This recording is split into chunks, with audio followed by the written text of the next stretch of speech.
इंतजामिया ने गुजरात के द्वारका जिले के ओखा में दरगाह हजरत पंज पीर को शहीद कर दिया। ये दावा किया गया था कि ये दरगाह शरीफ मुबैना तौर पर गुजरात मेरीटाइम की अराजी पर गैर कानूनी तौर पर तामीर की गई थी।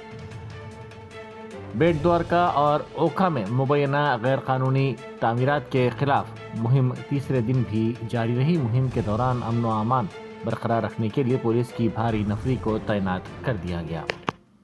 बेट द्वारका डिमोलिशन का तीसरा दिन चल रहा है। 3 दिन में कायदे से प्रक्रिया करके जो भी इलीगल स्ट्रक्चर्स है उनका जो डिमोलिशन की कार्रवाई चल रही है। बेट द्वारका और साथ ही साथ जो ओखा विस्तार है वहाँ पर भी डिमोलिशन हटाने की कार्रवाई चल रही है।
Germantown super speciality hospital, national award winner doctor Mir Jawad Jar Khan, German trained senior orthopaedic surgeon and director, माहिर डॉक्टर्स डॉक्टर वासिफ आजम और doctor Bharvi Chanduri, senior cardiologist और दीगर डॉक्टर्स नुमाया खिदमत अंजाम दे रहे हैं। Robotic surgery, advance cath lab, MRI, operation theatre, ICU, 2D ultrasound जैसी सहूलियात से आरास्ता कॉर्पोरेट लेवल हॉस्पिटल, वाजबी फीस में हर मर्ज से शिफायाबी के लिए Germanton super speciality hospital, Attapur.